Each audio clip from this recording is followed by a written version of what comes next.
Okay, we're here. We're back again. This is segment 3, sponsored by herfspace.com, which is, well, pretty much like a myspace.com for cigars. And our discussion topic now that we're going to be talking about here is talking about Pepin Garcia, who is no longer rolling Padilla cigars. Now, I received, we talked about this just briefly, and it was news to me actually, Walt and Brian. So it seems like a pretty interesting type of development. I'm not really sure exactly what the issue is, but Walt, why don't you take us away with that one? Well, I read a little bit of almost like a press release on Cigar Live from Ernesto himself, and basically said that Padilla started rolling. Wow, I'm all screwed up. Pepin started rolling Padilla cigars about 3 years ago when he was in an extremely small company, or an extremely small outfit. It was before he had his factory in Nicaragua, and since then there's been a popularity explosion for Pepin, as I'm sure everyone knows. And it seems as though Pepin got a little overextended, and Padilla really wants to take things into his own hands. So he's opening a factory in Miami on 8th Street, and he's going to have 5 Cuban cigar rollers there, and he's going to have his hands in it. And ultimately, I think when a manufacturer kind of tightens the reins and really gets their hands involved in the project, that the only thing that's going to happen is quality is going to go through the roof, and that's what I'm most excited about. I think that this small factory, this small facility, which is expected to produce, I think, 1,500 cigars a day, which, from what I understand, is a fairly small amount. I think the quality is certainly going to be there. I don't think they're going to have problems with the blend or anything like that. And in the end, I think that you're going to have a better quality product. And in this business, at least for me as a consumer, that is certainly not a bad thing. And I'm excited and eagerly awaiting some of these Miami-made Padilla cigars, that are produced by Ernesto Padilla himself. So, I don't know, Brian, have you read up on this at all? Or have you formed an opinion? Well, I've done the little bit of reading I can. I think I actually missed that press release that you read, but my understanding is the same. It's just that the Pepin is immensely overextended. He's just exploded in popularity. So, I mean, it's actually a good situation for them both to part ways. Padilla's got more control over his cigars, and Pepin's freed up to work on his numerous other projects. I have heard some, there's been some whispered rumors and conspiratorial theories going around, but I mean nothing of really any substance, that I can come across as to what it is beyond that. So I'm inclined to believe at this point that that's purely what it is. I was initially concerned when I heard this that maybe some of these cigars were going to go away. That was the first thing that came to mind. But then after reading a bit more about it, it's like, no, they're not. The blends aren't going to change. It's just going to be who's making them is going to change. And as you say, you've got Pepin, who's just rolling cigars, like they're going out of style, just going crazy with them for everybody under the sun. And it can't help but improve the quality of what's coming out when they take control back and they can focus on their own. Padilla can focus on these cigars. So I can't see that as a bad thing. The blends are going to stay the same. So it sounds like a win-win all around, actually. Initial concerns, and then more I think about it, the better it sounds. So.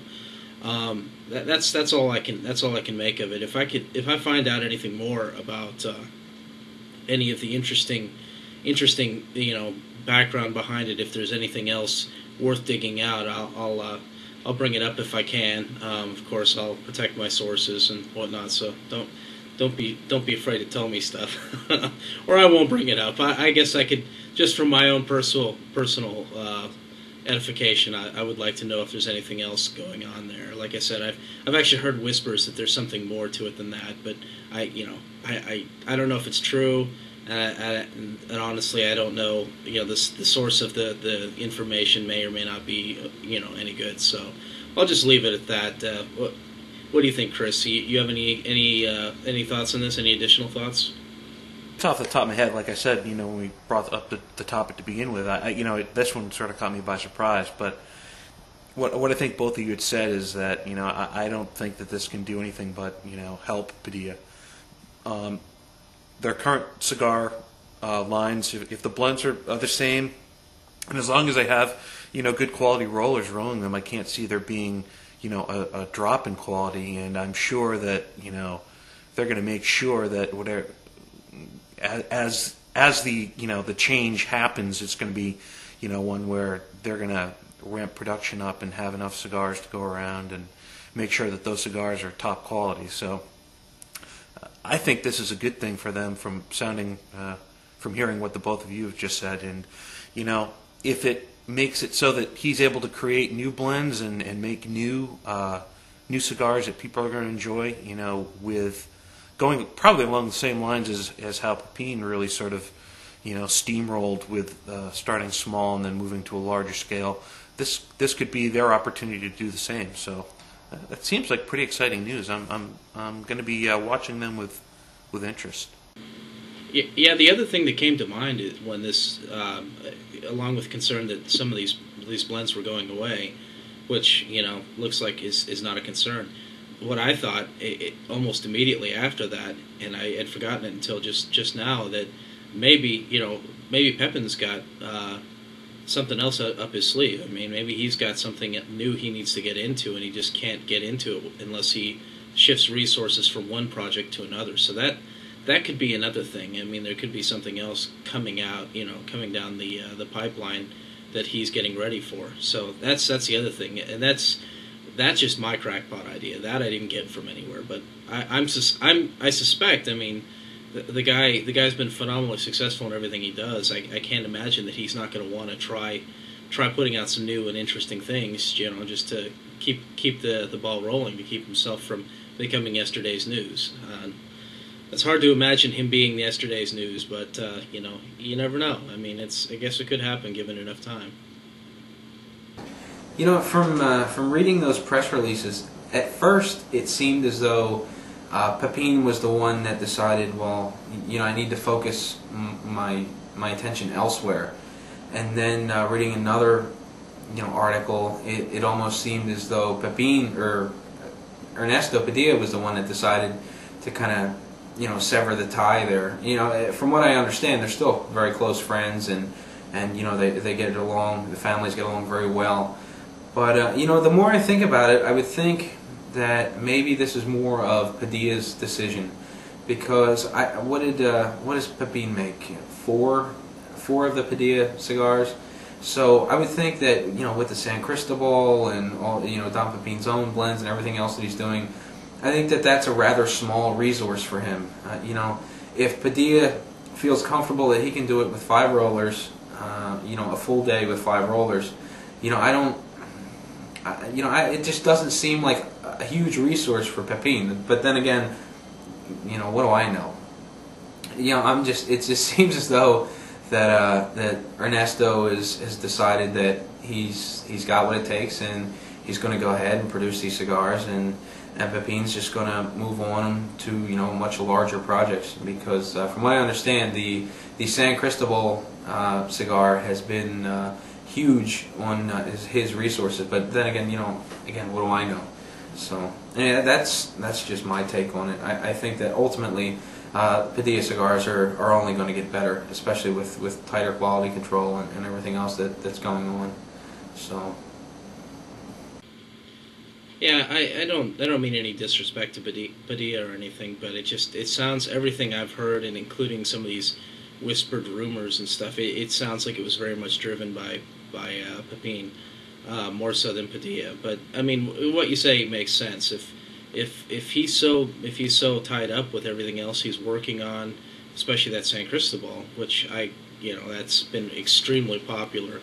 It would make sense. Again, I think it's a win-win. I think that's why they've gone out of their way to say it was a friendly parting of ways, and I absolutely believe that's probably the case. So, Yeah. I'm going to be interested to see what happens.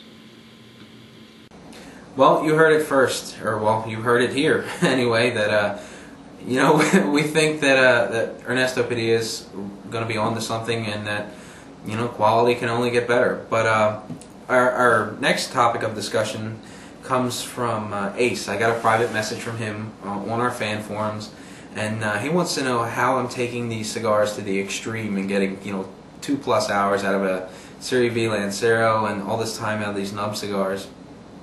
And well, is there anything you guys do in particular to sort of extend the life expectancy of these cigars without actually thinking about it and enacting something? Just kind of you just kick back and how does that all work? I think that the only thing it's like anything that you enjoy doing, if you're able to savor it and take your time, then that's the way it's going to be. If you've got time to smoke a cigar 2 hours and you don't want to just keep on puffing on it, you can take your time, have a nice a coffee or a beer or a glass of scotch, a glass of water, iced tea, whatever floats your boat. Read the paper. And you can enjoy the cigar over a longer period of time. And if it's a good cigar, it's not going to go out on you, and you can enjoy it for however long you really want to. Not like 3 hours or anything like that, right, Walt? But that being said, if you can get an hour and a half out of a Serie V Lancero, you've got to be pretty darn mellow. I mean, that right there is definitely the extreme. I don't know that I could do that, but yeah, I've smoked some cigars, some Toros, some Robustos that have taken me, close to 2 hours, hour and 45, and I look back and said, wow, that was quite enjoyable. And I think it's if you take time and you just make, if you're doing. Make a little bit of effort, rather, that you could probably do it or get close to that. What do you think, Brad? Well, I think what I've realized is it's all about your foot position. And let me explain that. I wanted to let that sink in first, but if I'm standing or whatever, like at a herf or whatever, I notice I tend to smoke a bit faster. Socializing standing, or if I'm involved in something else, a lot of times I'll smoke faster. But if I put my feet up and I lean back, and I did that with this most recent Christoph Maduro review I did, and that thing just lasted me forever. I mean, really did. I think it's all about your frame of mind, what you're doing. I mean, you get involved in something. If I'm busy, if I'm really working on my computer doing something, I may be smoking it a bit faster than I normally would. But if I'm really focusing on the cigar, I tend to slow down a bit. And part of it has to do with the cigar. Some cigars, I just, you can't slow down that much, or they'll go out on you. But like I said, with that one particular Christoph Maduro, it seemed like not only, it wanted to be smoked slowly, and I just really enjoyed it. And I think that people that smoke it too quickly are missing out, just because when it burns faster, it burns hotter. You're going to release more of the stuff that you don't want, and it's going to, you're going to get more harshness out of it. And it's just going to overtake some of the really positive flavors, some of the more delicate flavors, that you really enjoy. So it depends on the cigar. I think that I didn't really time it, but I did the La Flor Dominicana double Ajero Lancero. I think I spent about an hour and a half on that guy too. So yeah, I mean, it really depends. It depends on what you're doing. But like I say, I think foot position really matters. So if you're leaning forward at your desk and your foot's bumping and you're listening to music, I'm probably going to blow through the cigar as fast as anybody else. But if I'm leaning back, feet up, just relaxing, enjoying the whole smoking experience, it's going to take me a lot longer. So it really depends. I think that some people, I think that Walt and I take it to an extreme at times. And sometimes intentionally, but I really do think some people are missing out by not just slowing it down. But it's to each their own. Everybody's got a different palate. Everybody's got a different preference. I know some people like to have the cigar in their mouth, 100% of the time. They're almost always puffing on it and chewing on it and everything. And that's fine too.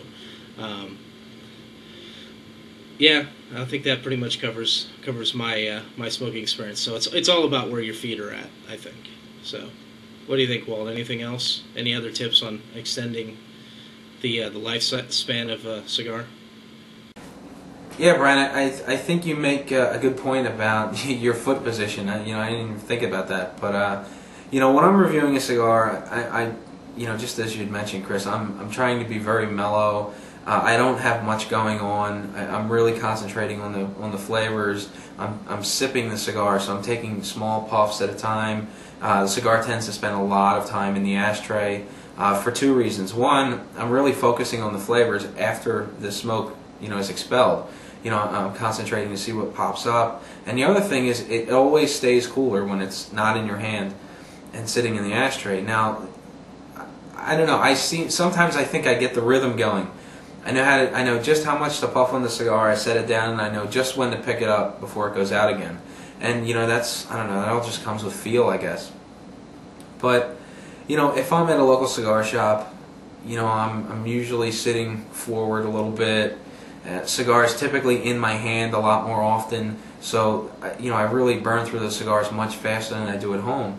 Now, if I'm just smoking a cigar just to smoke a cigar while I'm browsing the web on the cigar forums and whatnot, I do typically tend to go through these cigars a little bit faster. I get the music on, I'm tapping my foot, as Brian mentioned, and I tend to go through the cigars a little bit faster. But come review time, and I just try to shut everything off. I don't do too much. And I just sit back, relax, and enjoy the cigar as much as possible. And I think that's how I'm getting these extreme times. And don't forget, most times when I find a cigar that I really like, I end up with this. And this is a blackened toothpick. I just spear the nub and I smoke it until I can't anymore. If I run into a cigar I don't like so much, I typically just avoid this toothpick altogether. But for the most part, if I'm really enjoying it, this is where I'm getting most of my time at, because you really need to slow down at this point, and I think that's what really increases the time when it's hanging on the end of a toothpick and you don't want to get it too hot because you don't want to burn yourself. So I'm probably adding another 20 minutes to a half an hour, just with the toothpick alone. But nothing crazy. I'm just trying to relax and just do my thing. Well, it's interesting. You say that, and I was thinking about it, and I know from my reviews that I do come up with some incredibly unbelievably long time periods for smoking something, and a lot of times I'll try to actually go in and round the time down a little bit, because I know that the way I smoked it, I think, doesn't necessarily represent the way the normal person is smoking these sticks, which I think is kind of what people are interested in, is how long is this really going to take me. But of course, the standard disclaimer, if I'm a slow smoker, your mileage may vary. So yeah, I thought about toning that time down when I do the review, because it is really unrealistic. I mean, most people are not going to get that kind of mileage out of a cigar, but I'm taking notes, I'm taking photographs, and every time I take a photograph, I'm jotting down the time on the clock, and I'm jotting down where I'm at in the cigar as far as minutes elapsed.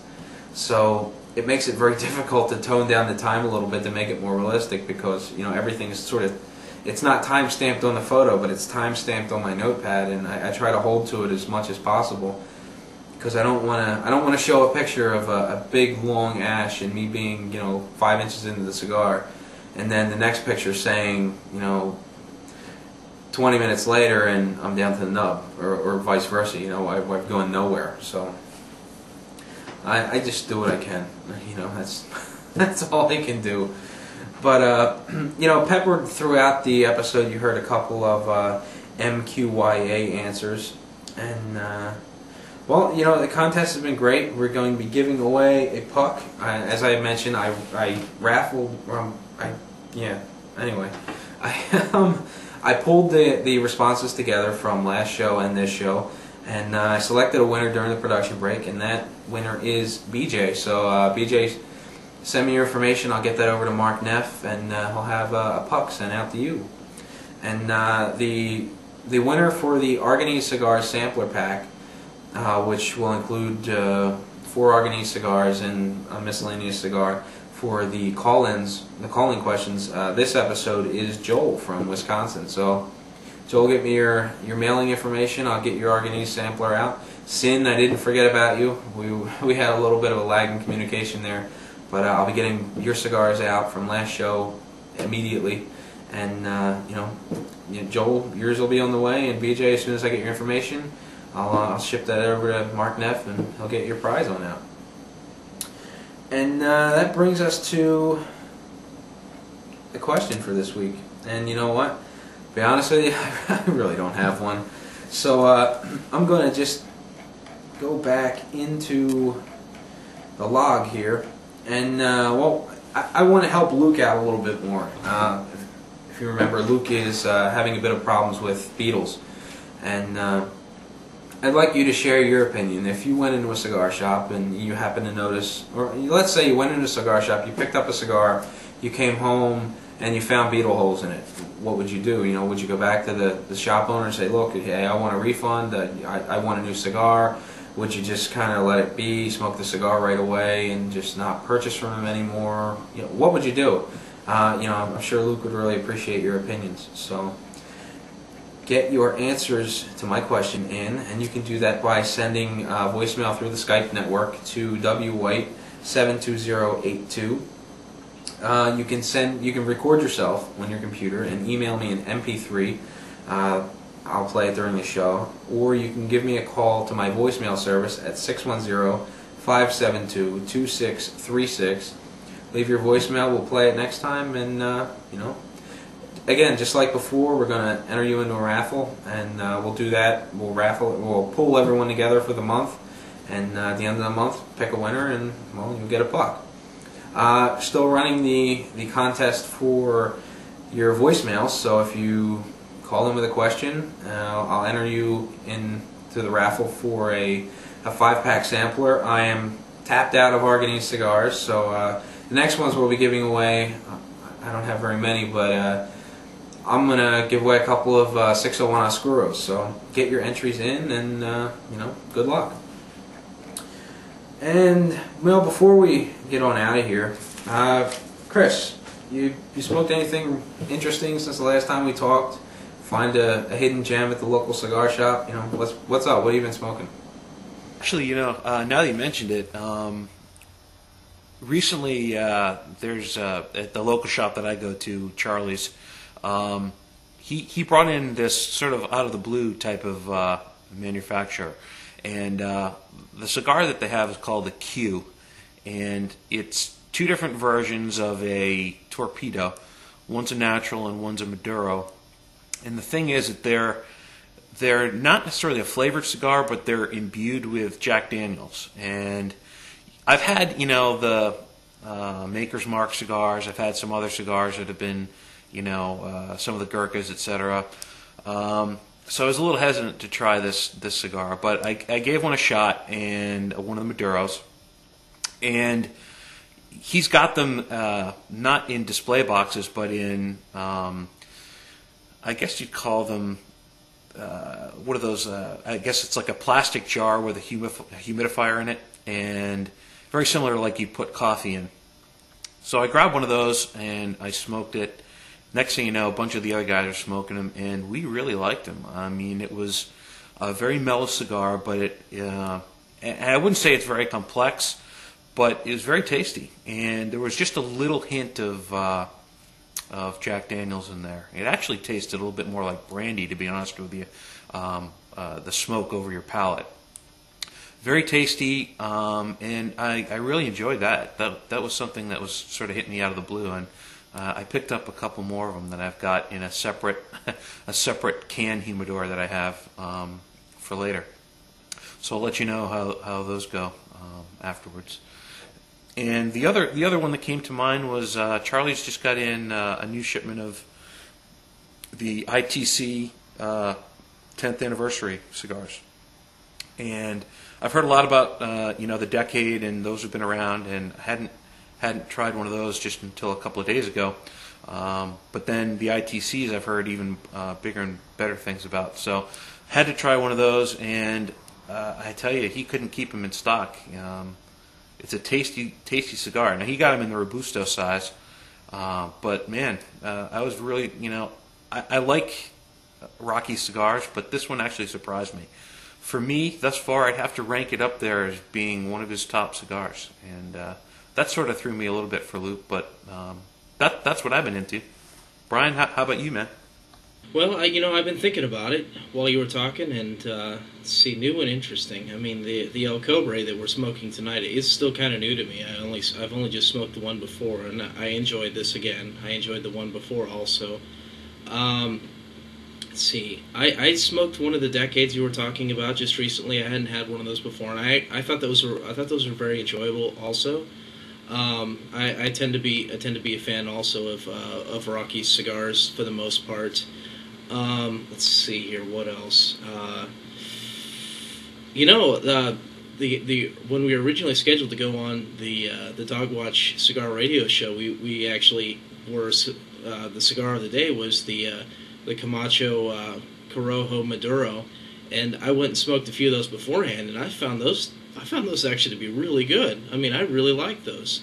I hadn't smoked any of them before. I mean, for no particular reason.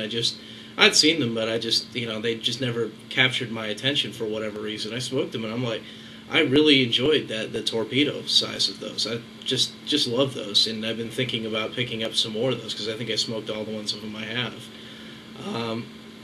I did. I also pulled the trigger on a collection of the CAO Blacks. Not soon enough to catch up with the Dogwatch guys when we actually did record. And I didn't realize that I had made the mistaken assumption that the black was a Maduro. And when I got them, their cedar wrapped naturals, the one I got. The VR was the one I actually had wanted to get. And I've smoked a few of those. Those are all right. Those strike me as being pretty similar to the golds. I think I might like them a little bit better than the gold, but they're interesting, and so I've been smoking some of those. I may review those. I haven't decided yet, but those have been pretty interesting. I think that pretty much covers. Actually, one other thing. I smoked I picked these up quite a while back. The Gurkha Black Puro, and I smoked one of those. And they've been sitting in my humidor for, who knows, like 6 months at least. I don't even know. And I smoked one of those, and I was actually kind of impressed. I'm like, wow, I really enjoyed that. That was nice and rich, and had a great body to it. I kind of like those also. And I smoked some Gurkhas, and I haven't always been very impressed, but I thought those were actually pretty good. I was a little bit more excited about smoking them now than when I first got them. When I first got them, I don't know, they didn't strike me as being as tasty as they were this time. And it could be the age, it could just be that I'm into darker, richer, more Maduro-y type of things, and it just hit my palate at the right time.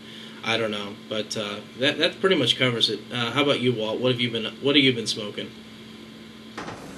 Well, I've got a couple of bands here. I'm starting to get it back into the El Cobres again. I had ran out. I got some more, and I'm just really enjoying these cigars. I've smoked a handful of the Oliva Serie V Lanceros, a couple of the Double Robustos. I've been smoking a whole lot of the Oliva Serie G Maduros. It seems I'm picking up 2 or 3 every time I go into the cigar shop. I really like these cigars, more so than the Connecticut, and I just can't get enough of them. Hopefully I don't smoke myself sick of them like I did with the O. But, I'm just really liking them. I'm constantly looking for them. I'm all out. I'm going to have to go stock up again. And aside from that, I've been smoking a handful of nubs, which are fantastic. I really like these cigars. And if you head over to nublive.com, go into the Show Me Your Nub section. I've got some pictures posted that I took. And, I've just been, I don't know, I think I had 6, maybe 7 of them. I've got one more Connecticut left that I'm almost afraid to smoke, because if I do, I'll be all out of them. So until I get more samples, I don't know. That one's going to be iffy. But I might dive right in, because they are a very, very good cigar. And I'm eagerly anticipating Sam's launch events come April. He's going to be in my neck of the woods. He's also going to be at Cigar Fest, and you know, I'm really looking forward to getting my hands on some more of those. But that is it. Well, the nubs obviously have been the most of what I've been smoking lately. I've been doing all the reviews, trying to get them up first. We were given the exclusive, so to speak, and you know, I'm just blown away by Sam's generosity. So thank you again, Sam. I love the cigars. I'm looking forward to getting my hands on some more. And that's what we've been smoking. And well, it's about time to close out the show. Hopefully, the way I broke this show out, the segments are a little more easy to swallow, so to speak, with this broken out into thirds. So let us know what you think. If we ought to go back to the old format and just do one giant video, or if you prefer the broken out segments. I also tried to make the questions a little more informative when you look at the post on the front page. So, you know, give me some feedback. I'd love to know whether you think we need to work on it a little bit more, or if this is, you know, your preference. So, Brian, why don't you take us on out of here? All right. Well, I'd like to thank you all for watching. I definitely want to thank the sponsors. Who do we have? I forget who our sponsors were. Cigar Mini and Dogwatch and HerfSpace.com, the MySpace for cigar smokers. Yeah, it's just thanks for your support, and you know, please, everybody else, keep sending your questions and comments and, you know, feedback actually on the segment. If there are ways you think we can do it to make it better. If you'd like to see more of me than Walt, we can work that out. I'm kidding. Yeah, I think we're okay on that in that respect. But yeah, but please send those in. You know, we're happy to hear from you, and you'll help other people out. And yeah, thanks again. We'll see you next time.